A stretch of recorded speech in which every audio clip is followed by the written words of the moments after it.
ಯಾವ ಥರ ನಾವು ಜೀವನದಲ್ಲಿ ನಡ್ಕೊತಾ ಇದ್ದೀವಿ ಅನ್ನೋದು ಬಹಳ ಮುಖ್ಯ ಮಾಸ್ಟರ್ಸ್. ಆ ಗಮನಿಸುವುದು ಬಹಳ ಮುಖ್ಯ.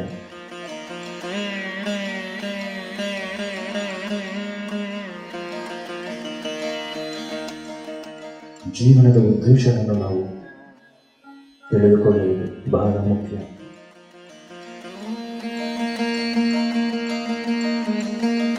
ಪ್ರತಿ ಕ್ಷಣದಲ್ಲೂ ಸಂತೋಷವಾಗಿ ಆನಂದದಿಂದ ಜೀವಿಸುವುದು ನಾವು ಕಲಿಬೇಕು ಎಂದರೆ ಈ ಆಧ್ಯಾತ್ಮಿಕತೆ ಎನ್ನುವುದು, ಧ್ಯಾನ ಎನ್ನುವುದು,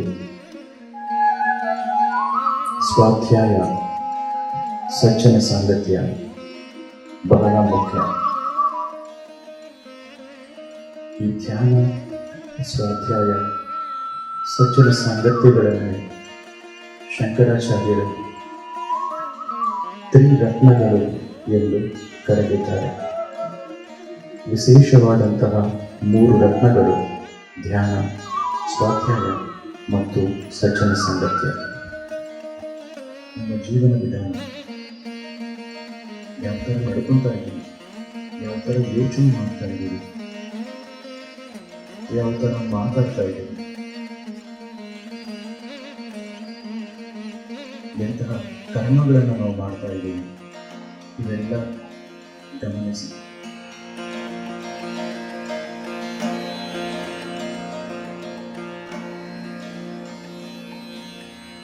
ಪ್ರತಿ ಕ್ಷಣದಲ್ಲೂ ವಿಶೇಷವಾದ ಬುದ್ಧಿಯಿಂದ ಜೀವಿಸುವಂತಹ ಕಲೆಯನ್ನು ನಮಗೆ ಧ್ಯಾನ ನೀಡುತ್ತೆ.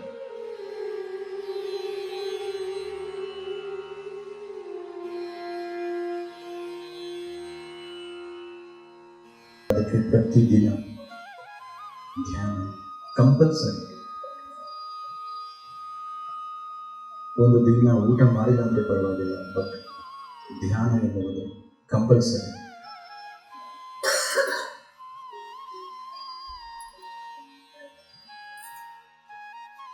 ಶರೀರಕ್ಕೆ ಸ್ನಾನ, ಊಟ ಹೇಗೆ ನಾವು ಕೊಡ್ತೀವೋ, ನಮ್ಮ ಆತ್ಮಕ್ಕೆ ಸಹ ನಾವು ಧ್ಯಾನ, ಜ್ಞಾನ ನೀಡ್ತಾನೆ ಇರಬೇಕು ಮಾಸ್ಟರ್ಸ್, ಪ್ರತಿದಿನ. That is our responsibility.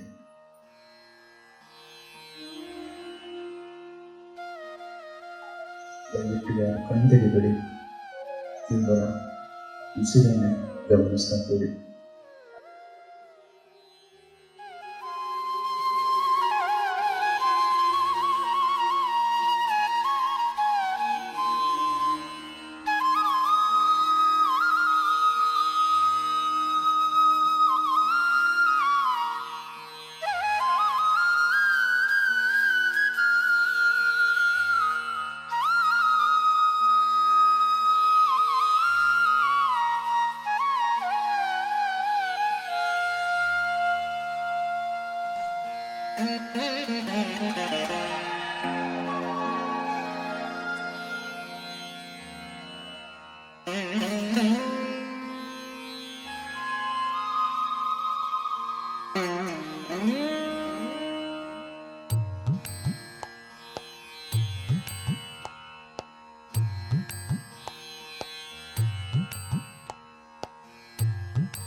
5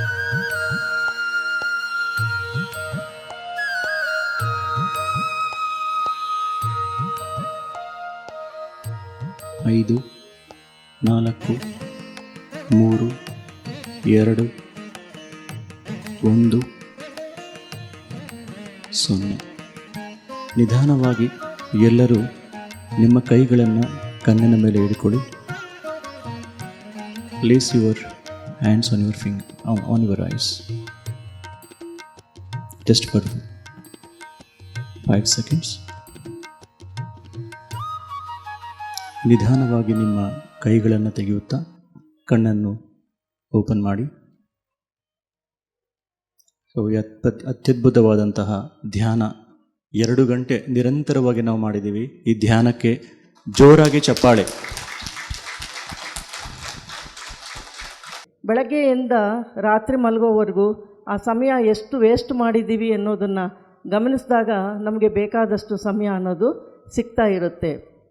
ಅದಕ್ಕೆ ಎಷ್ಟೇ ಕೆಲಸ ಇರಲಿ, ದಿನ ಮಾಡೋ ಕೆಲಸವನ್ನು ಸ್ವಲ್ಪ ಪಕ್ಕದಲ್ಲಿಟ್ಟು ಧ್ಯಾನಕ್ಕೆ ಬರೋಣ, ಧ್ಯಾನ ತರಗತಿಗಳಿಗೆ ಬರ್ತಾ ಇರಬೇಕು. ಮನೆಯಲ್ಲೇ ಕೂತು ಧ್ಯಾನ ಮಾಡೋದು ಒಂದೇ ಅಲ್ಲ, ಹೊರಗಡೆನೂ ಬಂದು ಧ್ಯಾನವನ್ನು ಮಾಡಬೇಕು, ಧ್ಯಾನ ಪ್ರಚಾರವನ್ನು ಕೂಡ ಮಾಡ್ತಾ ಇರಬೇಕು. ಸ್ವರ್ಣಮಾಲಾ ಪತ್ರಿ ಮೇಡಮ್ ಬಂದಿದ್ದಾರೆ. ಅವರಿಗೆ ಮತ್ತೊಮ್ಮೆ ನಮ್ಮೆಲ್ಲರ ಪರವಾಗಿ ಜೋರಾಗಿ ಚಪ್ಪಾಳೆ.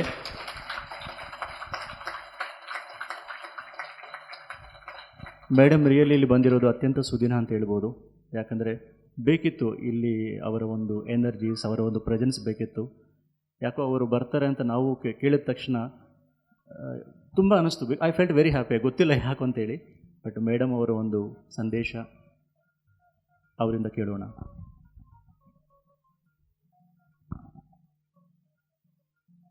ಎಲ್ಲರಿಗೂ ನಮಸ್ಕಾರ.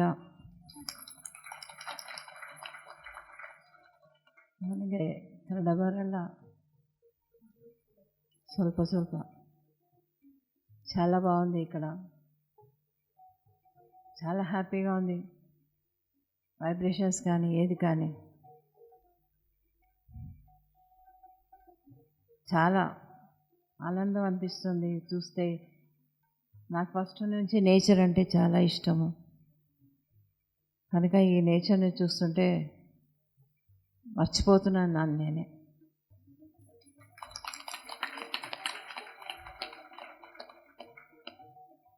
ఇలాంటి ప్లేసెస్కి వచ్చి ధ్యానం చేయడం అనేది చాలా గొప్ప విషయం మనం.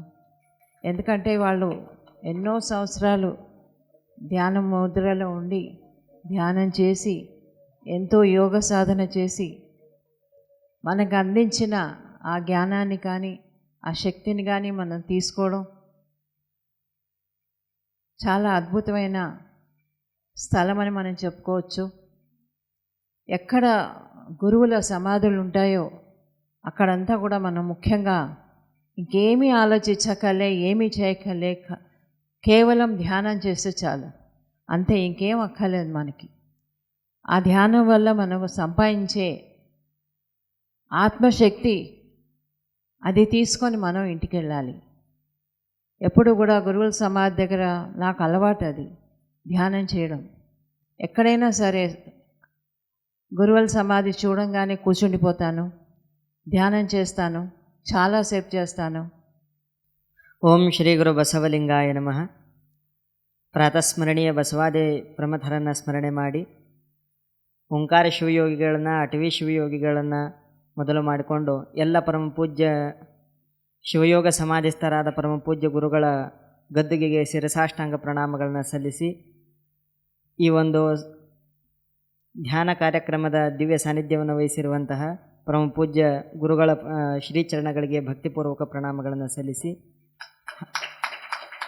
ಹಾಗೂ ಸಾರ್ವಜನಿಕವಾಗಿ ಈ ಒಂದು ಧ್ಯಾನವನ್ನು ಪರಿಚಯಿಸುವಂಥ ಕೆಲಸವನ್ನು ಮಾಡ್ತಾ ಇರುವಂತಹ ಪತ್ರಿಜಿಯವರಿಗೆ ಹಾಗೂ ಅವರ ಶ್ರೀಮತಿಯವರಾದ ಸ್ವರ್ಣಮಾಲಾ ಮಾತೆಯವರಿಗೆ ಹಾಗೂ ಆಗಮಿಸಿರುವಂತಹ ಎಲ್ಲ ಆಧ್ಯಾತ್ಮ ಪಿಪಾಸುಗಳೇ, ತಮಗೆಲ್ಲರಿಗೂ ಕೂಡ ಶರಣು ಶರಣಾರ್ಥಿಗಳು. ತುಮಕೂರು ನಾಡಿನಲ್ಲಿಯೇ ಒಂದು ವಿಶಿಷ್ಟವಾದಂಥ ಕ್ಷೇತ್ರ ಅಟವಿ ಜಂಗಮ ಸುಕ್ಷೇತ್ರ. ಯಾಕೆ ಇದು ವಿಶಿಷ್ಟತೆ ಅಂತ ಕೇಳಿದ್ರೆ, ಸುತ್ತಲೂ ಬೆಟ್ಟದಿಂದ ಆವೃತವಾಗಿ ಮಧ್ಯದಲ್ಲಿರುವಂಥ ಮಠ. ನೀವು ಈ ಕಾರ್ಯಕ್ರಮ ಮುಗಿದಾದ ನಂತರ ಮಠದ ತುಂಬ ಓಡಾಡಿದಾಗ ನಿಮಗೆ ಗೊತ್ತಾಗುತ್ತೆ. ಕೇವಲ ಬರೀ ಈ ಭಾಗದಲ್ಲಿ ಅಂತ ಅಲ್ಲ, ಸುತ್ತಲೂ ಕೂಡ ಮಠದ ವಾತಾವರಣದಲ್ಲಿ ಅಡ್ಡಾಡೋದ್ರಿಂದ ಇಲ್ಲಿ ಯಾವುದೇ ರೀತಿಯ ಸಂಗೀತವನ್ನು ಕೇಳೋದೇ ಬೇಡ. ಪಕ್ಷಿಗಳ ಕಲರವ ಹಾಗೂ ಹಿಂಪಾಗಿ ಹಾಡುವಂಥ ಹಕ್ಕಿ ಪಕ್ಷಿಗಳ ಕಲರವನೇ ಮನಸ್ಸಿಗೆ ಏನೋ ಒಂದು ರೀತಿಯ ಆನಂದ ಮತ್ತು ಮನಸ್ಸಿಗೆ ಯಾವುದೋ ಒಂದು ಮುಗ್ಧತೆಯನ್ನು ನೀಡುವಂತಹ ಒಂದು ದಿವ್ಯ ಪ್ರಪಂಚಕ್ಕೆ ನಮ್ಮನ್ನು ಕೊಂಡೊಯ್ಯುವಂತಹ ಒಂದು ದಿವ್ಯ ಶಕ್ತಿ ಈ ಶ್ರೀ ಕ್ಷೇತ್ರದಲ್ಲಿ ಜಾಗೃತವಾಗಿದೆ. ಆವಾಗಲೇ ಸ್ವರ್ಣಮಾಲಾ ಮಾತೆಯವರು ಹೇಳಿದ್ರು, ನಮಗೆ ಆ ಭಾಷೆ ಅರ್ಥವಾಗದೇ ಇರ್ಬೋದು, ಆ ಭಾವ ಭಾಷೆ ನಮ್ಗೆ ಅರ್ಥ ಆಯಿತು. ಏನು ಹೇಳಿದ್ರು, ಗದ್ದಿಗೆಯಲ್ಲಿ ಹೋದ ತಕ್ಷಣ, ಈ ಕ್ಷೇತ್ರಕ್ಕೆ ಕಾಲಿಟ್ಟ ತಕ್ಷಣ ಅವ್ರಿಗೆ ಮೈಯೆಲ್ಲ ಒಂದು ರೀತಿಯ ರೋಮಾಂಚನ ಆಯಿತು. ಗದ್ದಿಗೆಗೆ ನಮಸ್ಕಾರ ಮಾಡಿ, ಗದ್ದಿಗೆಯಲ್ಲಿರುವಂತಹ ಅಟವಿ ಮಹಾಶಿವಯೋಗಿಗಳು 777 ವರ್ಷಗಳ ಕಾಲ ಬದುಕಿದಂಥ ಮಹಾಪುಣ್ಯ ಪುರುಷರು. ಸಿದ್ಧಗಂಗೆಯಲ್ಲಿ ದಾಸೋಹದ ಒಲೆಯನ್ನು ಹೊತ್ತಿಸಿದಂಥ ಮಹಾಪುಣ್ಯಾತ್ಮರು ಅಟವಿ ಮಹಾಶಿವಯೋಗಿಗಳವರು. ಅಂಥ ಶಿವಯೋಗಿಗಳವರು ಕರ್ನಾಟಕ ಅಲ್ಲದೆ ಆಂಧ್ರ, ಮಹಾರಾಷ್ಟ್ರ ಎಲ್ಲ ಕಡೆ ಸಂಚಾರ ಮಾಡಿಕೊಂಡು ಕೊನೆಗೆ ಬಂದು ಇಲ್ಲಿ ಲಿಂಗೈಕ್ಯರಾಗ್ತಾರೆ. ಆಂಧ್ರದ ರಾಜ್ಯದಲ್ಲಿಯೂ ಕೂಡ ಶ್ರೀಮಠಕ್ಕೆ ಭಕ್ತರಿದ್ದಾರೆ. ಅಂಥ ಒಂದು ವಿಶಿಷ್ಟವಾದಂಥ ಪುಣ್ಯ ಪುರುಷರು ಅಟವಿ ಮಹಾಶಿವಯೋಗಿಗಳವರು. ಅವರು ಹಿಡಿದಂಥ ಬೆತ್ತವನ್ನು ಸ್ವರ್ಣಮಾಲಾ ಮಾತೆಯವರಿಗೆ ಸ್ಪರ್ಶ ಮಾಡಿದಾಗ ಮೈಯೆಲ್ಲ ರೋಮಾಂಚನ ಆಗಿ ಶಾಕ್ ಅನುಭವ ಆಯ್ತಂತೆ. ಅಂದರೆ ಅದೊಂದು ವಿಶಿಷ್ಟವಾದಂಥ ಅನುಭವ. ಎಲ್ಲರಿಗೂ ಸಾಮಾನ್ಯರಿಗಾಗಲಿ ಆ ಒಂದು ಭಾವ ವಿಶಿಷ್ಟತೆ ಬೇಕಾಗುತ್ತೆ ಮತ್ತು ಅದಕ್ಕೊಂದು ಭಕ್ತಿ ಭಾವ ಶ್ರದ್ಧೆ ಪರಿಪೂರ್ಣಗೊಂಡಾಗ ಇಂಥ ಒಂದು ಉತ್ಕೃಷ್ಟವಾದಂಥ ಅನುಭವಗಳಾಗಲಿಕ್ಕೆ ಸಾಧ್ಯ ಆಗುತ್ತೆ. ಹುಣ್ಣಿಮೆ ಹಿಂದಿನ ದಿವಸ ರಾತ್ರಿ ಬರಬೇಕಿಲ್ಲ ಗದ್ದಿಗೆ ಸಂಜೆಗೆ ಎಲ್ಲರಿಗೂ ಹಿಂಗೆ ಕುಂದಿಸಿ ಧ್ಯಾನಕ್ಕೆ ಕುಂದಿಸ್ತೀನಿ ನಾನು. ಧ್ಯಾನಕ್ಕೆ ಕುಂದು ಸ್ವತಃ ಹಾಡ್ತೀನಿ ನಾನು. ಹಾಡೋದ್ರಿಂದ ಸಹಿತ ಕಾಯ ತಪಸ್ಸು, ಜೀವ ತಪಸ್ಸು, ಭಾವ ತಪಸ್ಸು 3 ತಪಸ್ಸು ಅದಾವೆ.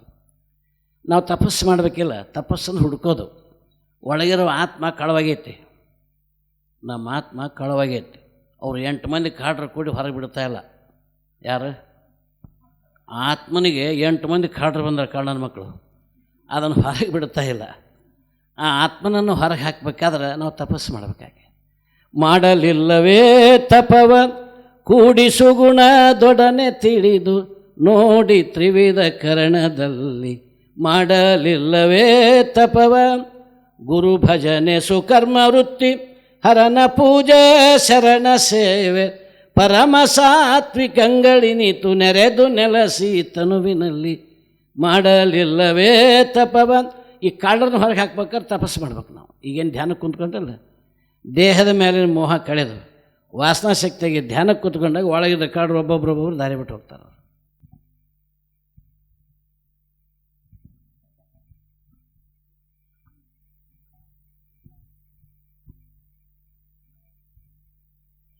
ಎಲ್ಲರಿಗೂ ಶುಭ ಮಧ್ಯಾಹ್ನ. ಈ ದಿನ ನಾವೆಲ್ಲರೂ ಈ ಅಟವಿ ಜಂಗಮ ಸುಕ್ಷೇತ್ರದಲ್ಲಿ ಧ್ಯಾನ ಮತ್ತು ಸತ್ಸಂಗದ ಕಾರ್ಯಕ್ರಮದಲ್ಲಿ ಭಾಗವಹಿಸಿದ್ದೇವೆ. ಇದೊಂದು ಪವಿತ್ರವಾದ ತಾಣ. ಕನ್ನಡ ನಾಡಿನಲ್ಲಿರುವಂತಹ ಅತ್ಯಂತ ಪವಿತ್ರವಾದ ಧಾಮಗಳಲ್ಲಿ ಇದು ಸಹ ಒಂದು. ಸುಮಾರು 600 ವರ್ಷಗಳ ಇತಿಹಾಸ ಉಳ್ಳಂತಹ ಈ ಒಂದು ತೀರ್ಥಕ್ಷೇತ್ರ. ಈ ಸನ್ನಿಧಿಯಲ್ಲಿ ನಾವೆಲ್ಲರೂ ಬ್ರಹ್ಮಶ್ರೀ ಪಿತಾಮಹ ಪತ್ರಿಜಿಯವರ ದಿವ್ಯ ಆಶೀರ್ವಾದದೊಂದಿಗೆ ಹಾಗೂ ಗುರುಮಾತೆ ಸ್ವರ್ಣಮಾಲಾ ಪತ್ರಿಯವರ ಮಾರ್ಗದರ್ಶನದಲ್ಲಿ ಈ ಕಾರ್ಯಕ್ರಮವನ್ನು ಹಮ್ಮಿಕೊಂಡಿದ್ದೇವೆ. ಮೊಟ್ಟ ಮೊದಲಿಗೆ ಬ್ರಹ್ಮಶ್ರೀ ಪಿತಾಮಹ ಪತ್ರಿಜಿಯವರಿಗೆ ನನ್ನ ಶಿರಸಾಷ್ಟಾಂಗ ನಮಸ್ಕಾರಗಳು ಹಾಗೂ ಗುರುಮಾತೆ ಸ್ವರ್ಣಮಾಲಾ ಪತ್ರಿಯವರಿಗೆ ಕೃತಜ್ಞತಾಪೂರ್ವಕ ನಮನಗಳು ಹಾಗೂ ಅಟವಿ ಶಿವಲಿಂಗ ಮಹಾಸ್ವಾಮಿಗಳು, ಅಟವಿ ಜಂಗಮ ಸುಕ್ಷೇತ್ರದ 5ನೇ ಪೀಠಾಧಿಪತಿಗಳು, ಇವರಿಗೆ ಭಕ್ತಿಪೂರ್ವಕ ಪ್ರಣಾಮಗಳು. ಈ ದಿನ ಈ ಧ್ಯಾನ ಕಾರ್ಯಕ್ರಮದಲ್ಲಿ ಮೇಡಮ್ ಬಂದ ಕೂಡಲೇ 4 ಗದ್ದಿಗೆಗಳಿಗೆ ದರ್ಶನ ಪಡೆದ್ರು. ಅಟವಿ ಸ್ವಾಮಿಗಳ ಗದ್ದಿಗೆಯಲ್ಲಿ ದರ್ಶನ ಆದ ನಂತರ ಇಲ್ಲಿ ಕುಳಿತು ಧ್ಯಾನಸ್ಥಳಾಗ್ತೀನಿ ಅಂತ ಇಚ್ಛೆ ವ್ಯಕ್ತಪಡಿಸಿದ್ರು. ಅದಾದ ನಂತರ ದರ್ಶನ ಪಡೆಯುವಾಗಲೇ ಅವರಿಗಾದಂಥ ಅನುಭವಗಳ ಬಗ್ಗೆನೂ ಈಗಾಗಲೇ ತಿಳಿಸಿದ್ದಾರೆ. ಮೇಡಮ್ ತಿಳಿಸಿದ ಸಂದೇಶವನ್ನು ನಾನು ಕನ್ನಡದಲ್ಲಿ ಈಗ ತಿಳಿಸ್ತೀನಿ. ಅವರು ಪ್ರಾರಂಭ ಮಾಡಿದ್ದೆ, ಈ ಜಾಗ ತುಂಬ ಚೆನ್ನಾಗಿದೆ, ನನಗಿಲ್ಲಿ ಬಂದಾಗ ತುಂಬ ಸಂತೋಷವಾಯಿತು, ಇಲ್ಲಿ ವೈಬ್ರೇಷನ್ಸ್ ತುಂಬ ಹೆಚ್ಚಾಗಿದೆ, ತುಂಬ ಖುಷಿಯಾಗ್ತಿದೆ, ಈ ರೀತಿ ಪ್ರಾರಂಭ ಮಾಡಿದ್ರು. ನನಗೆ ಪ್ರಕೃತಿ ಅಂದರೆ ತುಂಬ ಇಷ್ಟ. ಈ ಜಾಗ ಪ್ರಕೃತಿಯ ಮಡಿಲಲ್ಲಿ ಇರುವಂತಹ ಒಂದು ಜಾಗ. ಇಂತಹ ಕ್ಷೇತ್ರಗಳಿಗೆ ಬಂದಾಗ ನನ್ನನ್ನು ನಾನು ಮರ್ತು ಹೋಗ್ತೀನಿ ಅಂತ ಅವರು ತಿಳಿಸಿದ್ರು. ಇಂತಹ ಜಾಗಗಳಿಗೆ ಬಂದಾಗ ಧ್ಯಾನಸ್ಥರಾಗುವಂಥದ್ದು ನಮ್ಮ ಸೌಭಾಗ್ಯ. ಯೋಗ ಸಾಧನೆಯನ್ನು ಎಷ್ಟೋ ವರ್ಷಗಳ ಕಾಲ ಮಾಡಿರುವಂತಹ ಗುರುಗಳ ಸಮಾಧಿ ಇದೆ ಇಲ್ಲಿ. ಎಲ್ಲೆಲ್ಲಿ ಗುರುಗಳ ಸಮಾಧಿ ಇದೆಯೋ ಅಲ್ಲಿ ಬೇರೆ ಯಾವ ಆಲೋಚನೆ ಮಾಡದೆ ಕೇವಲ ಧ್ಯಾನಸ್ಥರಾಗಬೇಕು. ನಾವು ಇಲ್ಲಿ ಆತ್ಮಶಕ್ತಿಯನ್ನು ಸಂಪಾದಿಸಿಕೊಂಡು ಮನೆಗೆ ಹೋಗಬೇಕು. ಗುರು ಸಮಾಧಿಯನ್ನು ನೋಡಿದ ಕೂಡಲೇ ನಾನು ಅಲ್ಲಿ ಕುಳಿತುಬಿಡ್ತೀನಿ, ಧ್ಯಾನಸ್ಥರಾಗ್ತೀನಿ. ಈ ದಿನವೂ ಸಹ ಕೂತಿದ್ದಾಗ ನನಗೆ ಎದ್ದು ಬರಲಿಕ್ಕೆ ಆಗ್ತಿರಲಿಲ್ಲ. ಇಲ್ಲೊಂದು ಅತ್ಯದ್ಭುತವಾದ ಅನುಭವನೂ ಆಯಿತು ನನಗೆ ಅಂತ ತಿಳಿಸಿದ್ರು. ಮತ್ತು ಈ ಹಿಂದೆ ಅವರು ಭೇಟಿ ಮಾಡಿದಂತಹ ಇಂಥದ್ದೇ ಗುರುಗಳ ಸನ್ನಿಧಾನದ ಒಂದು ವಿಷಯವನ್ನು ಪ್ರಸ್ತಾವನೆ ಮಾಡಿದ್ರು. ನಾಗ್ಪುರ್ನಲ್ಲಿ ಹೋದಾಗಲೂ ಸಹ ಇಂಥದ್ದೇ ಅನುಭವ ಪಡೆದಿದ್ದನ್ನು ಸಹ ತಿಳಿಸಿದ್ರು. ಗುರುಗಳ ಹತ್ತಿರ ಇಂತಹ ಯೋಗಶಕ್ತಿ ಇರುತ್ತೆ, ನಾವದನ್ನು ಗುರುತಿಸ್ಬೇಕು. ಧ್ಯಾನಿಗಳು ಮಾತ್ರ ಇಂತಹ ಯೋಗಿಗಳನ್ನ ಗುರುತಿಸಬಹುದು. ಇಲ್ಲಿ ಒಂದು ಅತ್ಯದ್ಭುತವಾದ ಒಂದು ಅನುಭವ ಆಯಿತು. ಇದು ಹೇಗಾಯಿತೋ ಗೊತ್ತಿಲ್ಲ. ಒಳಗೆ ಸಮಾಧಿ ಹತ್ರ ಹೋದಾಗ ಅಲ್ಲಿರುವಂತಹ ತಪಶಕ್ತಿ ಇರುವಂತಹ ಒಂದು ಬೆತ್ತವನ್ನು ಹಿಡಿದುಕೊಂಡು ಆ ಗದ್ದಿಗೆಯನ್ನು ಸ್ಪರ್ಶಿಸಲಿಕ್ಕೆ ತಿಳಿಸಿದ್ರು. ಕೇವಲ 2 ಸೆಕೆಂಡ್ಗಳ ನಂತರ ಒಂದು ಶಾಕ್ ಹೊಡಿತು. ಆ ಬೆತ್ತವನ್ನು ಹಾಗೆ ಅಲ್ಲೇ ಕೆಳಗೆ ಬಿಟ್ಬಿಟ್ಟೆ. ಇದರ ಉದ್ದೇಶ ಏನು ಅಂತ ನಾನು ತಿಳ್ಸೋಕ್ಕೆ ಇಚ್ಛಪಡ್ತೀನಿ ಅಂದರೆ, ಆ ಗುರುಗಳ ಜೊತೆ ಒಂದು ಕನೆಕ್ಟಿವಿಟಿ ನಾನು ಪಡ್ಕೊಂಡೆ. ಅವರ ಈ ಗುರುಗಳ ಒಂದು ಕರೆಗೆ ಹೋಗಟ್ಟೆ ನಾವು ಎಲ್ಲರೂ ಇಲ್ಲಿಗೆ ಬಂದಿದ್ದೇವೆ. ಇದೇ ರೀತಿ ಹಿಮಾಲಯದ ಬಾಬಾಜಿ ಗುಹೆಗಳಿಗೂ ಸಹ ನಾನು 11 ದಿವಸಗಳ ಕಾಲ ಹೋಗಿದ್ದೆ. ಗುರುಗಳ ಹತ್ತಿರ ಹೋಗೋದು ಅಂದರೆ ನನಗೆ ತುಂಬ ಇಷ್ಟ ಹಾಗೂ ಅದು ನನ್ನ ಅಭ್ಯಾಸ. ಬಹಳ ವರ್ಷಗಳಿಂದ ಇಂತಹ ಅಭ್ಯಾಸ ಇಟ್ಕೊಂಡಿದ್ದೀನಿ. ಗುರುಗಳ ಸೇವೆ ಮಾಡೋದು ಸಹ ನನ್ನ ಅಭ್ಯಾಸವೇ. ಅವರ ಸೇವೆ ಮಾಡೋದು, ಅವರಿಗೆ ಊಟ ಬಡಿಸೋದು, ಇದೆಲ್ಲವನ್ನು ಪತ್ರಿ ಸರ್ ಕೂಡ ಮಾಡ್ತಾಯಿದ್ರು. ಅದನ್ನು ನಾನು ಸಹ ಈಗಲೂ ಮಾಡ್ತಾಯಿದ್ದೀನಿ. ಇದೆಲ್ಲ ಈಗ ನನಗೆ ನೆನಪಾಯಿತು ಅಂತಲೂ ಸಹ ಅವರು ಸ್ಮರಿಸ್ಕೊಂಡ್ರು. ಅವರು ಈಗಲೂ ಸಹ ಪತ್ರಿ ಸರ್ರೇ ಇದನ್ನೆಲ್ಲ ಮಾಡಿಸ್ತಾ ಇದ್ದಾರೆ. ಶ್ರದ್ಧೆ, ಭಕ್ತಿ, ನಂಬಿಕೆಯಿಂದ ನಾವು ಗುರುಗಳ ಸನ್ನಿಧಿಗೆ ಬರಬೇಕು, ಸಮಾಧಿಗೆ ಬರಬೇಕು. ಇಲ್ಲಿ ಏನನ್ನು ಪಡ್ಕೊಳ್ಳೋಕ್ಕಲ್ಲ, ನಾವು ಕೊಡಲಿಕ್ಕೆ ಬರಬೇಕು. ನನ್ನನ್ನು ನಾನು ಉದ್ಧರಿಸ್ಕೊಳ್ತೀನಿ ಅಂತ ಮಾತು ಕೊಡಬೇಕು. ಇಡೀ ಯೂನಿವರ್ಸ್ನ ಉದ್ಧರಿಸ್ತೀವಿ ಅಂತ ಸಹ ಇಲ್ಲಿ ಬಂದು ನಾವು ಮಾತು ಕೊಡಬೇಕು. ಯಾವುದೇ ನಿರೀಕ್ಷೆಗಳು ಬೇಡ. ನಮ್ಮ ಈ ರೀತಿ ಉದ್ಧರೇದಾತ್ಮನಾತ್ಮಾನ ಅನ್ನುವಂತಹ ವಿಷಯವನ್ನು ಸಹ ಗುರುಗಳು ಇಲ್ಲಿ ಪ್ರಸ್ತಾಪ ಮಾಡಿದ್ರು. ಆ ರೀತಿ ನನ್ನನ್ನು ನಾನು ಉದ್ಧರಿಸ್ಕೋತೀನಿ ಹಾಗೂ ವಿಶ್ವವನ್ನು ಉದ್ಧರಿಸ್ತೀನಿ ಅಂತ ಮಾತು ಕೊಡಲಿಕ್ಕೆ ನಾವಿಲ್ಲಿ ಬರಬೇಕು. ಈ ದಿನ ಬಹಳ ಆನಂದವಾಗಿದೆ. ಇಲ್ಲಿ ಒಳ್ಳೆಯ ಅನುಭವ ನನಗೆ ಲಭಿಸಿದೆ. ಭಕ್ತಿಯಿಂದ ಇದ್ದು ಆತ್ಮದಿಂದ ಕೋರಿಕೊಂಡ್ರೆ ಎಲ್ರಿಗೂ ಇದೇ ಅನುಭವ ಆಗತ್ತೆ. ಎಲ್ಲರೂ ಸಹ ಒಂದೇ ರೀತಿಯಾಗಿರ್ತೀವಿ, ಆದರೆ ಅಲ್ಲಿ ಬೇಕಾಗಿರುವಂಥದ್ದು ಶ್ರದ್ಧೆ, ಭಕ್ತಿ ಮತ್ತು ನಂಬಿಕೆ. ನಮ್ಮಲ್ಲಿ ಎಷ್ಟು ಸ್ವಚ್ಛತೆ ಇದೆ, ಎಷ್ಟು ಸೇವಾ ಭಾವನೆ ಇದೆ, ಇದನ್ನು ನಾವು ನೋಡ್ಕೋಬೇಕು. ಕೇವಲ ಪ್ರತಿಷ್ಠೆಗಾಗಿ ಮಾಡೋದು ಬೇಡ. ನಮಗೆ ತಂದೆ ತಾಯಿ ನೀಡಿರುವಂತಹ ಹೆಸರೇ ಸಾಕು. ಬೇರೆಯವರು ಜನರು ಕೊಡುವಂತಹ ಹೆಸರು ಬೇಕಾಗಿಲ್ಲ. ನಾವು ಈ ಭೂಮಿ ಮೇಲೆ ಏತಕ್ಕಾಗಿ ಬಂದಿದ್ದೀವಿ, ಆ ಕೆಲಸ ನೋಡಿಕೊಂಡು ಅದನ್ನು ಮಾಡಿ ನಾವು ಹೋಗಬೇಕಾಗಿದೆ. ನಾವು ಏತಕ್ಕಾಗಿ ಇಲ್ಲಿ ಬಂದಿದ್ದೀವಿ ಅಂತ ನಾವು ತಿಳ್ಕೊಳ್ಳೋದು ಧ್ಯಾನದಲ್ಲಿ ಮಾತ್ರ. ಆದರೂ ಸಹ ಧ್ಯಾನ ಸಾಧನೆಯಲ್ಲಿದ್ದರೂ ಸಹ ಹಲವಾರು ಜನ ದಾರಿ ತಪ್ಪಿರ್ತಾರೆ. ಆದರೂ ಸಹ ದಾರಿ ತಪ್ಪಿದ್ರೂ ಯಾವುದೋ ಒಂದು ಜನ್ಮದಲ್ಲಿ ಮತ್ತೆ ಬರಲೇಬೇಕು. ನಾವು ಏತಕ್ಕಾಗಿ ಬಂದಿದ್ದೀವೋ ಅದನ್ನು ಪೂರ್ಣಗೊಳಿಸಿ ಹೋಗಬೇಕು. ಜನ್ಮವನ್ನು ಸಾರ್ಥಕಗೊಳಿಸಿಕೊಳ್ಳಬೇಕು. ಬಂದ ಕೆಲಸವನ್ನು ಸಂಪೂರ್ಣ ಮಾಡಿ ಹೋಗೋಣ. ಪತ್ರಿ ಸರ್ ಸಹ ತೃಪ್ತಿಯಾಗಿ ಹೋದರು. ನಾನು ಹೋಗ್ತಿದ್ದೀನಿ ಅಂತಲೂ ತಿಳಿಸಿದ್ರು. ಭೂಮಿ ಮೇಲೆ ಬಂದಿರುವ ಕೆಲಸವನ್ನು ಯಾಕೆ ಬಂದಿದ್ದೀವಿ ಅಂತ ನಾವು ಧ್ಯಾನದಲ್ಲಿ ತಿಳ್ಕೋಬೇಕು. ನಮ್ಮ ಪ್ರಯತ್ನದಲ್ಲಿ ಯಾವ ಲೋಪಗಳು ಬೇಡ, ಯಾವ ನೆಪಗಳು ಸಬೂಬುಗಳು ಬೇಡ. ನೆಪಗಳು ಸಬೂಬುಗಳು ಇದ್ದಾಗ ಜೀವನವನ್ನು ವ್ಯರ್ಥ ಮಾಡ್ತಿರ್ತೀವಿ. ನಮ್ಮ ಕೆಲಸಗಳನ್ನು ಮಾಡ್ತಿರುವಾಗಲೂ ಸಹ ಹಲವಾರು ಅಡೆತಡೆಗಳಿರುತ್ತೆ. ಆದರೆ ಈ ಅಡೆತಡೆಗಳು ಎತಕ್ಕಾಗಿ ಬರುತ್ತೆ ಅಂತ ನೋಡಿದಾಗ ನಮ್ಮಲ್ಲಿ ಶ್ರದ್ಧೆ, ನಂಬಿಕೆ, ಭಕ್ತಿ ಇವೆಲ್ಲ ಇದೆಯಾ ಅಂತ ಪರೀಕ್ಷಿಸಲು ಈ ಅಡೆತಡೆಗಳು ಬರ್ತಿರುತ್ತೆ.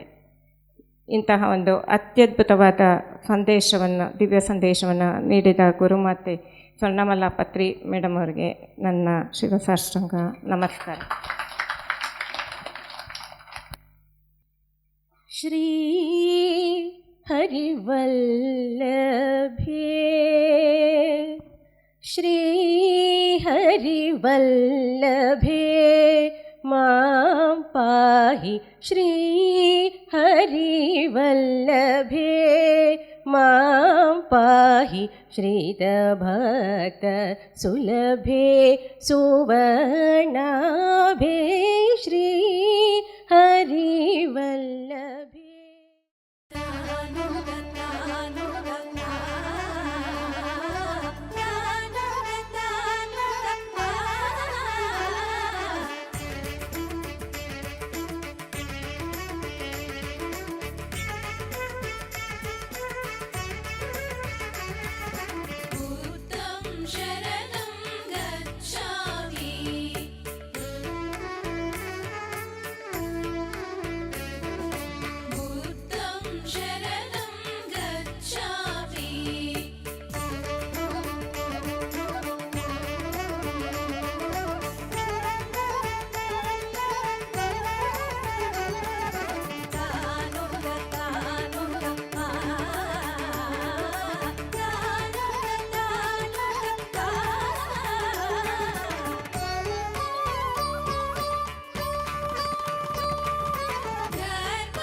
PMC ಕನ್ನಡ ಚಾನೆಲ್ ಅನ್ನು ಲೈಕ್ ಮಾಡಿ, ಶೇರ್ ಮಾಡಿ, ಸಬ್ಸ್ಕ್ರೈಬ್ ಮಾಡಿ ಮತ್ತು ಮಾಡಿಸಿ.